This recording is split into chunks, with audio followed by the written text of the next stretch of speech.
Hello, welcome to this little tutorial. Today I'm going to be talking about compression and how it applies to kick drums. But I'm going to be going into a little bit of depth into how compression really works. A lot of people think they know how compression works, and it's from handed down knowledge. And a lot of the information you'll find out there on the internet and even sort of more reliable music portals, the way they describe compression doesn't really explain what's actually happening. It kind of explains what you can hear, what the end result is, but it doesn't really explain what's actually happening. And so I think it probably, because of that, it creates a little understanding that people can't quite understand what's really going on. So there's kind of this sort of mythic thing around compression where people just flat out say they don't understand it. So I'm going to try and clear that up in very simple terms with demonstrations as it applies to kick drums and percussion, and any percussion, and it should then provide a ground for you to explore compression. So let's start. So what I'm doing here, first of all, I have this plugin loaded. So this is the Sidechain BD909. It's a free plugin, that's why I'm using it. I'm using a free plugin so that anyone can go and download it and then replicate what I'm doing here to sort of play with it themselves, so that you can repeat what I'm doing and sort of, it makes more sense when you actually do it yourself. You can actually sort of relate more to what's going on as you change the controls. Anyway, it's a free plugin. It's a circuit emulation of the 909 kick circuit from the original 909 drum machine. It's pretty good, actually. It's free. It's available for VST and Mac. So just go to their website at Sidechain. They do paid plugins as well, and you can donate to them if you download this for free and use it a lot. I'm not specifically recommending it, but it just seems like the best free version of a 909 kick drum that I could find. So what I have done is I have just drawn out a standard kick pattern. This is the kick that it opens with. This is like the initial patch, and I've just opened out the decay just a little bit, just so that we've got a bit more boom to the kick. And then after that, I've just got a channel plugin that's just correcting the level. Then I've duplicated that channel so that when I apply compression to the first channel, we can A/B between the clean and the compressed channel. So I'm going to load up a compressor now. This will be later on in the demonstration. This is snare drums, and again, I've used like free stuff. So, okay, let me just get this compressor set up, and then I can explain stuff. If you know compression inside out, you probably don't need no need to be listening to this, but you might learn something even if you think you know compression. So, what does compression do? Compression, it basically controls the gain of a signal. Essentially, it will reduce the gain of a signal coming into it by a set amount once it goes beyond a set threshold that you set, which is measured in dB. So, the threshold controls when the kick drum when the compression kicks in, and here on the Ableton compression particular, you've got quite a nice graphical interface. But any compressor will have these features. So there we go. There's the threshold. So the threshold sets when the compressor starts acting. Now,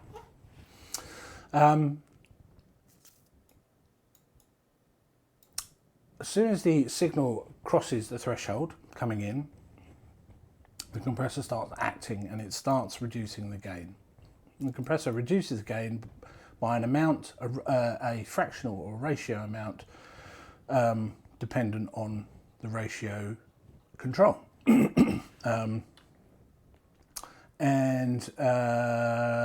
It's represented as a ratio here. I've got it set as 2 to 1. So for every 2 dB over the threshold, the compressor lets 1 dB through, or it reduces the signal by 1 dB. And this is a proportional gain reduction, so it doesn't wait until there's 2 dB before it reduces it by 1 dB. It's reducing it by that proportionate amount to whatever comes through the threshold. Okay, so we're going to set that to infinite so that it makes it really obvious what we're doing. Now, the attack and release. This is where the understanding or the common information put out there is kind of wrong. And the common understanding of attack and release is that attack is how long it takes the compressor to start working once the signal goes over the threshold. And the release is how long the compressor takes to stop compressing after the signal goes below the threshold. Now it's wrong. I mean, it kind of represents what's happening, but it's actually wrong. So the attack, first of all, a compressor only ever does two things. It's either reducing gain or putting gain back. So it's either attacking or releasing. It only ever does two things. That's all it ever does. So the attack, as soon as the signal crosses the threshold, the compressor is working. And the attack decides how long it takes for the compressor to reach 2/3 of its maximum gain reduction. So it's a slightly different way of explaining what's going on. So it's not how long it's taking to compress, it's how long it's taking to reach 2/3 of maximum compression. So the compressor is always working, it's always doing something, even if it's a small amount, it's always doing something when the threshold is being crossed. Now this 2/3 figure, again, is kind of, it's an average, because there's no standard in compression. There's no agreed upon standard. So that attack on one compressor, it may be how long it takes to get to 2/3 of maximum compression. It may be a different fraction. There really is no standard. So 2/3 is like a guide, and even then, it doesn't really matter. But we'll say roughly 2/3. So the release, now, people think the release only comes into play once the signal falls below the threshold, and then it's how long the compressor stops working. This is not true. What the release is doing, the release is the amount of time it takes the compressor to replace the gain that it has reduced, again, to replace 2/3 of the gain. So the attack is how long it takes to reach 2/3 of its maximum gain reduction, and the release is how long it takes to replace 2/3 of the gain it is reduced. So again, it's slightly different. Now, I'm going to demonstrate why the falling below the threshold explanation is wrong. The release is how long it takes to replace the gain that it has reduced after it has reached that maximum gain reduction. So it's not dependent on the threshold. The release is dependent on the attack, and I'll prove that to you. So here is our kick drum. Now I'm going to take off the makeup game for the moment. So what I'm going to do, I'm going to set an infinitely low threshold. So that means that any signal that comes into this compressor is now immediately triggering the compressor. It's not waiting to go for the threshold to be crossed. The threshold is being crossed immediately. Therefore, the compressor is immediately compressing. Now, according to the old theory, for the release to kick in, it's going to have to wait until the compressor goes below the threshold, right? Well, it's never going to go below the threshold until there's no signal. So it's never going to release. Okay, so now watch. I can turn it up a bit because there's so much gain reduction on it. Let's bring it down just a little bit just so you can see. Okay, so as you can see, the signal there, well above the threshold, right? Now look at the gain reduction. Gain reduction is steady, but that's only because the release is quite wrong. If I start pulling back the release, now look at that. How can the release be returning back to 0 if the threshold is never being, the threshold is constantly being crossed, right? So there you go. It's releasing because it's the amount of time it takes after maximum gain reduction has been released. The threshold does not relate to the release. The attack and the release relate to each other. So that's something to bear in mind. Okay, now I'm going to put the makeup gain back. Other controls. So let's look at the knee. The knee is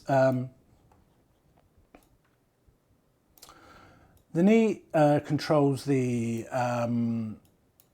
threshold. So what we got happening here is that as soon as the signal is crossing the threshold, immediately, bam, the compressor's doing something. What the knee does is it blurs the threshold, right? It softens the threshold. That threshold now becomes a center, the center point around which the knee is smeared. And the rather good thing about the Ableton compressor is that it illustrates this quite nicely. You can see as we soften the knee, as we increase the knee, what we're doing is we're seeing the upper and the lower limits of when the threshold kicks in. So now the compression is going to start kicking in here, and then at this point is its maximum compression. So what this done is it gradually applies compression as you're approaching the knee. And this is effectively softening the compression effect. Rather than just a hard bam, the compression's acting here. It's slowly applying compression as you're approaching the threshold and going beyond the threshold. What I think, in technical terms, what it's actually doing, I think, is it's essentially, it's a soft ratio as it hits that edge of the blurred threshold. Then as it approaches the threshold, the ratio is increased up until it reaches the maximum setting that you've set it at. So this is good for softening down the impact of the compression, along with the attack, of course, and it allows the compression to be more transparent. It allows it to react in a different way. It's going to react more strongly to a hard signal than to a soft signal. So it's very good for softening or changing the way the compressor reacts to gain. And it's quite a handy control. Sometimes you might be reaching for the attack when really what you need to be reaching for is the threshold, just to soften things down a little bit. So that's a common control on compressors. The linear log on this, the Ableton compressor, is not a very common control. And the difference is this, the linear effectively is affecting the attack and release curves. The curves of the way that the attack and release are applied. So linear is just it's straight, and logarithmic is it's reacting to the signal in a different way. So a stronger transient will have a shorter release. So effectively what this does is initially it's the threshold that sets the when the compressor acts, and then the attack is how long that compression takes to reach its maximum compression. But the logarithmic mode makes the attack more dependent on the strength of the signal. So the signal itself is now controlling some of the way that the attack and release is working. So again, it's a more dynamic and a more, they say musical. It can be more transparent. It can make a compressor more transparent in the way it works. But that's sort of by the by for what we're doing today. That's a whole other subject I can go into. And that's one of the reasons why there's so many different types of compressors, because they all have very different ways of applying attack and release curves, different ways they react to the signal crossing the threshold, a different way that the ratio is applied. Like a mu compressor will apply a higher ratio to a hotter signal. Yeah, so we'll leave that out for today. A very handy control on any compressor is a sidechain input, and I don't mean sidechain triggering where you hit the sidechain and link it to a kick drum or whatever to make the compression duck out. I'm talking about sidechain EQ. Sidechain EQ, or sidechain input, or an input filter, is fairly common on compressors. And what you're doing with this, if you're just using the EQ, it won't be written as EQ on most compressors. It will be written as, if we have a look at the compressor I've got on the master channel, it'll be written as here sidechain filter. Sometimes it's called input filter. There's many different names for it. And what that does is that it's basically it's applying an EQ to the input signal. But it's actually applying, the EQ is only applied to the detector, the thing that detects the signal. It's not actually affecting the output of the sound, it's affecting what the compressor is reacting to. So with a kick drum, let's hope this is, oh yeah, that is a bit loud. Let's go back down here. Okay. So with a kick drum, for example, you've got a lot of low end information where you might want to, if you high pass it so that it's only responding to like the upper mids of the kick, you can now see that it's disappeared. The level's disappeared here. Now look, it's a really quick release on that. And that's because I've taken away the low end, so it's only responding to everything that's coming in above 410. And again, that's a very handy feature of a compressor, where you may be compressing a sound or maybe a drum bus, and there's a lot of bass in it and you want a lot of movement in your compression, and it's only going to be responding to the bottom end. So you can use this to scoop out some of the bottom end from the signal that's going to the detector, so that it starts reacting. Let's say it's a breakbeat, it starts reacting to the snares and maybe to the hi-hats, rather than just being dominated by the kick drum. Very handy feature. Okay, so now let's start compressing a kick drum. So let's turn off the compression. Let's take this back to -6, just so you can see that I have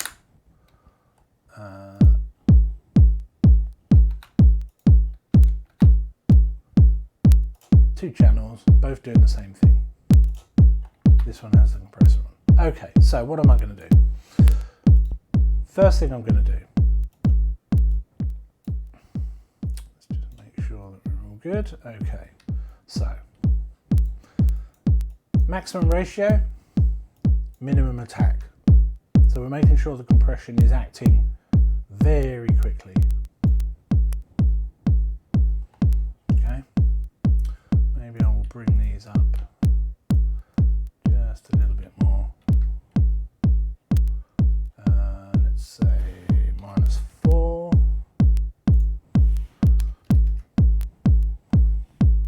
Okay. So make sure I get you a nice good signal here.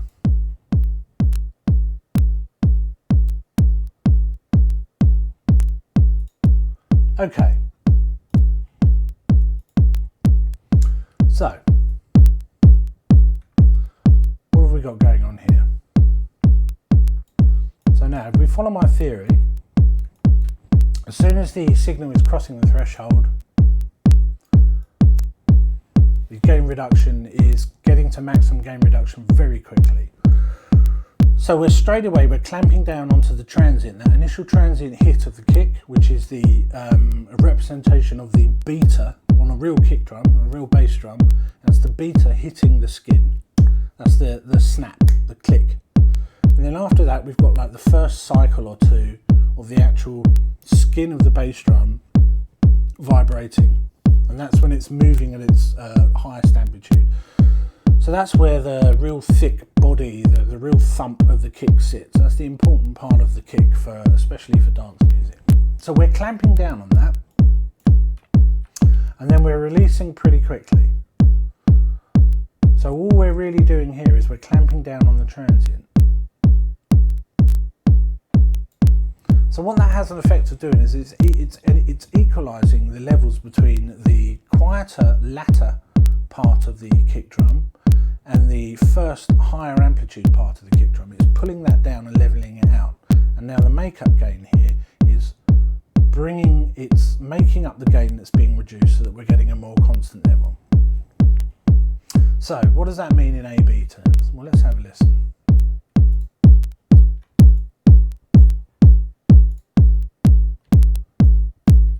Okay.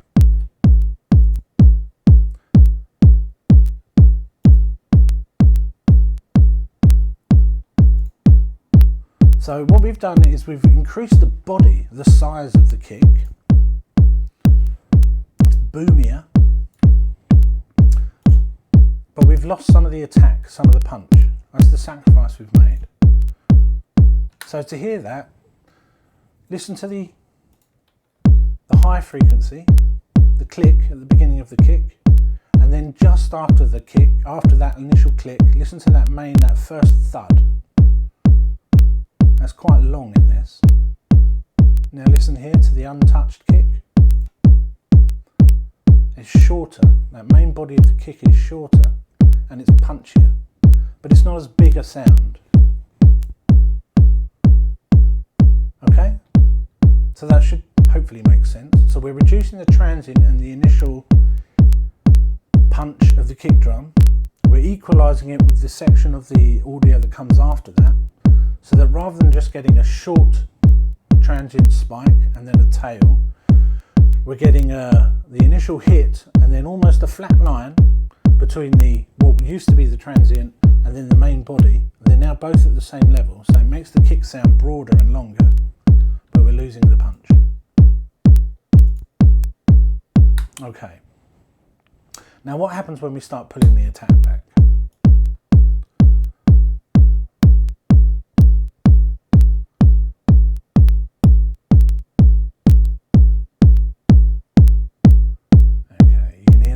Did you hear that just start to bite? I'll do that again.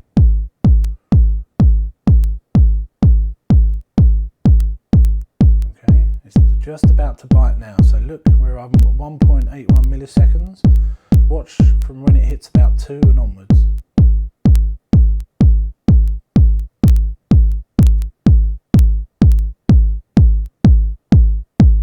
Okay, you can really hear that kicking in now.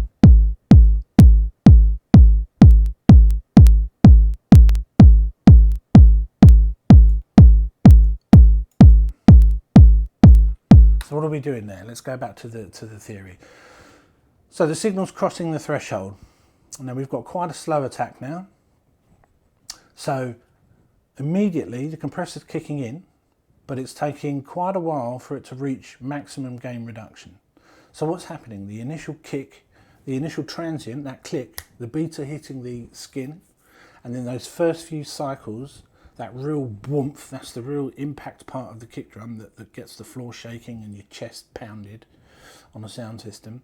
We're letting that through the compressor. It's getting lightly touched, obviously, because as soon as it crosses the threshold, the compressor is doing something. It's only ever attacking or releasing. It's only ever reducing gain or putting the gain back. So we're letting that part through, and then we're clamping down on the signal post-transient. So that tail end, that body that we're extending initially when we have the fast attack, we're now shortening effectively. We're making it quieter. So what that does is it increases the punch. It increases the impact of a transient. It makes it punchy. It makes it poke through the mix more. It's how to get more transient punch out of something. And you can even tell that by looking at the meters. Now let me just reduce the volume so that we're the same as the second kick. Now look here. Look at the peak to RMS value here. We're peaking on 24. RMS is just over minus 24, that's the average signal. And then we've got the peak here, it's going up to way beyond minus 12, right? Now look at the original kick. RMS is still in the same place, just over minus 24. And that peak is only at minus 18. So we've increased the dynamic range. And we've done that by allowing the transients through and then clamping down on the rest of the signal. Now let me A-B to the original so you can hear the difference.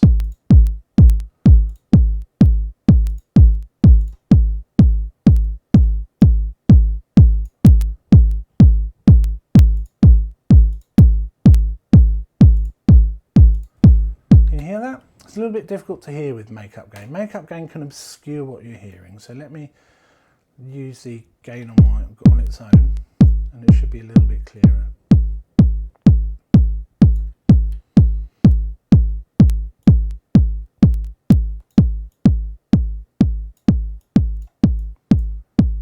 Okay, that's better.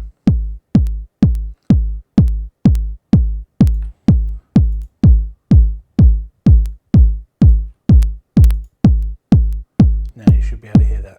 Listen to the click at the front of the kick and that first oomph. Listen to the difference. So here we've got quite snappy, that kick is really present, we can really hear that. Tell you what I might be doing, I might be driving this into the limiter, so you might not be hearing it as well. That's my fault, I do apologise. Let's go back down to here.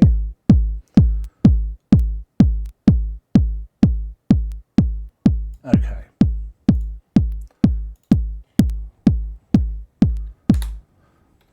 Now you should be able to hear. I'll be quiet.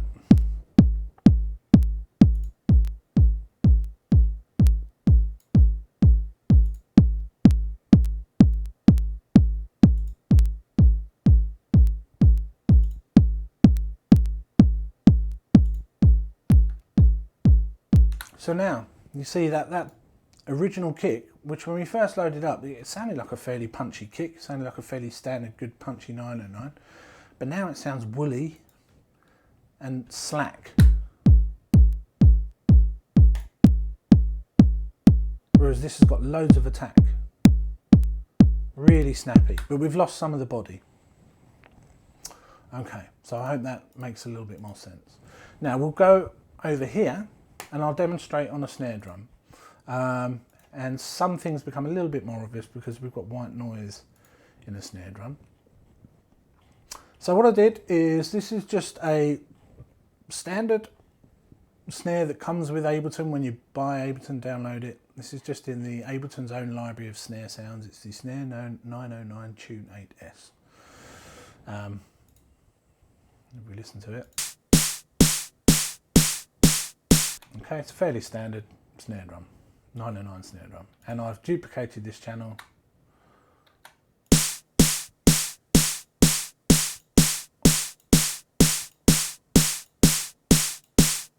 Okay, so that you've got the same as before and after. Now let's whack a compressor over it. I'm not going to use the makeup gain this time, the automatic makeup gain. It can obscure what you're hearing, and I don't think it's entirely clean on this compressor. So let's just set everything up. We'll go back to linear, we'll take the knee back down to a sharp. We'll go fast attack. We'll go for a medium release. Now when we say fast, medium release, slow release, again there is no standard amongst compressor topology. One compressor's fast attack might be another compressor's slow attack. You know, the measurements are sort of arbitrary, the way they work, the curves, everything is kind of different. So it all depends on the compressor. Always, I mean, you just got to rely on your ears and rely on the meters to really work out just what you're getting. I mean, some compressors, you might have it on the fastest attack and it's still letting loads of transients through. Particularly in older compressors, they tend to be sort of a little bit slower and more musical in the way they work. So, okay, let's, will I put this on the right one? No, let's put it over here. Okay. Now,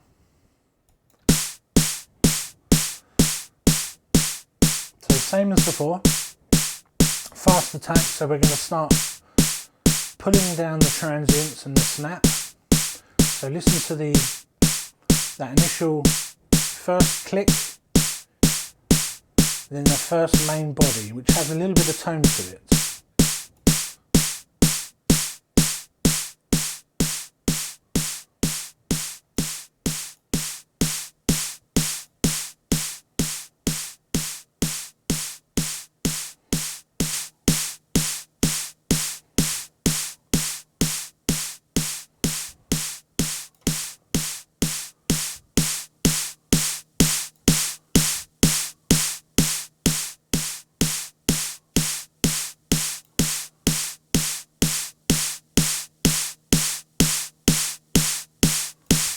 Okay, now let's A-B.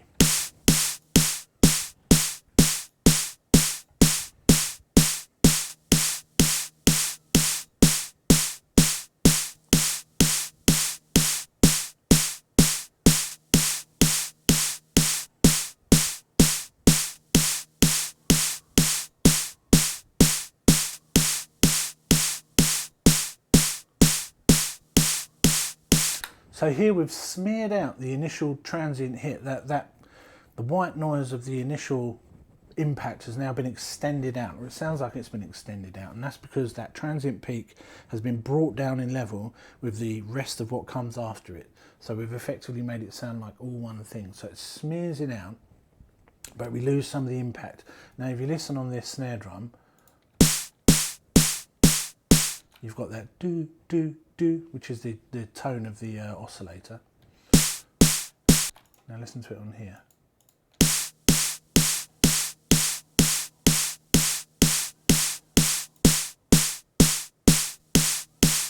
Sounds longer. Now the interesting thing is this compressor, even though it's 0.01 milliseconds, it's not fast enough to catch that very, very initial transient. So actually, that first initial click is still getting through the compressor. So you can't hear the click as clearly, but now you can. And that's because the compressor's clamping down on everything apart from that tiny little microsecond. So probably, if you use the look ahead, it would eliminate that. Listen to that click.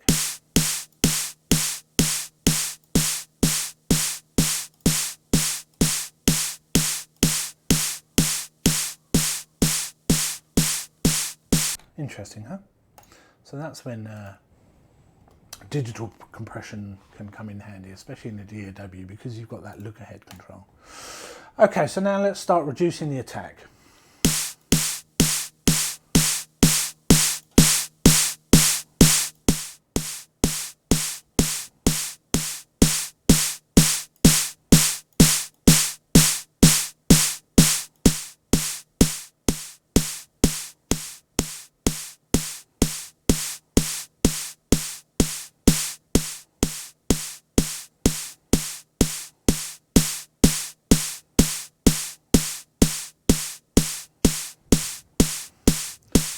These levels roughly equal.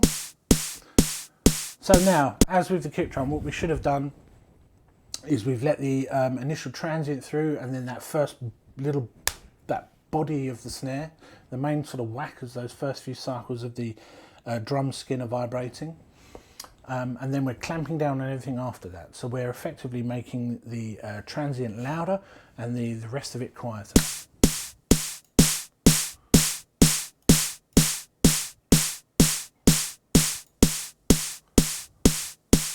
There you go. So we've got much more attack. It's going to pop through a mix a lot better, but we've lost some of the tail end because it's reducing the volume.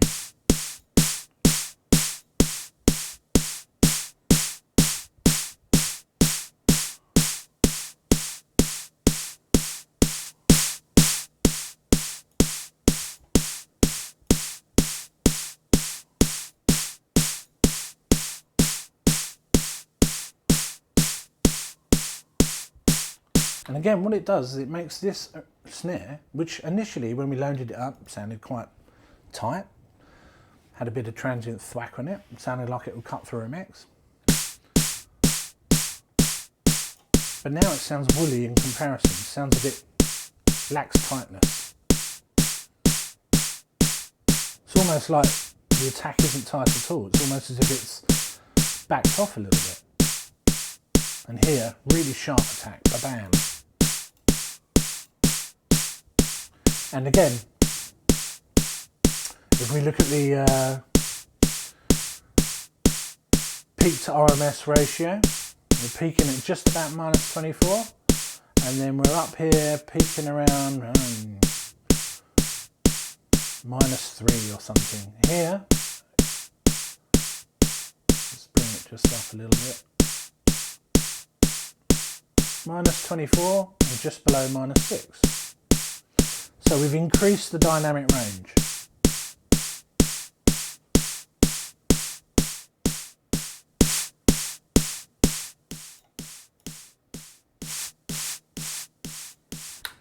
So there you go. It's a very basic guide to how a compressor works. And as you see here, what you can do is you can not only, because a lot of people think, oh, you know, lots of compression on the mix, and you're going to reduce the dynamic range. Well, compression can actually increase the dynamic range too. That's something to remember. Not everyone sort of thinks about that. So there we have it. Now, this can apply to any sound, really. Any sound that's got any kind of attack to it. Just changing the relationship between the transient phase and the main body of a sound. You can apply it to anything. You can apply this to synths. You want your synths to have a little bit more bite. You can't get it quite right using the envelope on the synthesizer. It may well be that a little bit of compression will do the trick. Maybe a little bit of sidechain to stop it responding from the low end of the synth or whatever. And hopefully, if you keep in mind how the compressor's working, it should help you work out how to apply it to different situations, and how you can put a compressor over a whole mix and change the behaviour using the sidechain, using the attack, using the release. You can change the way that different parts of the beat are being emphasised, or how they're being pulled back. There's a variety of uses of compression. I'm not going to go into them all now. This is really a sort of a basic guide to setting up a compression, teaching you really what those settings are doing, and then applying it to percussion. So really, I mean, for percussion, I mean, compression is a fantastic tool, especially as your mix starts building up and you might find some of your drums disappearing and you can't quite sort it out with level and you can't quite sort it out with EQ. It may well be a little bit of compression can just give a little bit more transient smack, or you're getting too much transient and you can't bring your snare up to a decent level, because every time you bring it up to a level where it sounds good in the mix, you're getting like a red line and it's peaking on the channel, or it's peaking on the master channel, and that's probably a transient. So you can just nip that transient down just a tiny bit, maybe even using a compressor with look ahead, or a really fast compressor like a FET compressor, where you're just grabbing that transient and just sort of pulling it down a little bit. And when we talk about rounding out transients, that's something where, again, it's playing with the attack, where you want the sound always to be going through the threshold, but you're using the attack to sort of hone in on the transient. You don't want it to sort of completely hit the transient. You just want it to, what they say, rounding out the transient, right? Softening it. Spreading it a little bit so you get more body, and that really comes in the interplay between the attack and the knee, and it's just something to play with. And again, the release is all part of that. And remember, the release is dependent on the attack. It's not dependent on the threshold. Amazing how you know, everybody thinks that the release is dependent on the threshold. Amazing. And there you go. That's it. Hopefully, I've not left anything out of this initial lesson, tutorial, advice, whatever you want to call it. And I may do one that goes into a lot more depth on compression. There's a lot of really interesting tricks you can do. Compression's quite interesting as a sound design tool, a sculpting tool. It's not just like a clinical tool for correcting a mix or correcting a sound. You can use it very creatively. It's quite nice to put compression on a sound after sort of effects, maybe reverb and delays on a sound, and then you can use the compression to sort of bed the sounds in, bed the effects into the sound, or change the way that they're affecting each other. You can cause the sound to duck the effects out the way, and so that the effects are kind of pulled back. But then once the initial hit of that sound is gone, then the effects come through. There's so many things you can do with compression that are creative sound design tools. And it's not just a technical effect. Anyway, before I ramble on and on and on and on and on endlessly about compression, we'll call that a day, and peace and love and all that shit.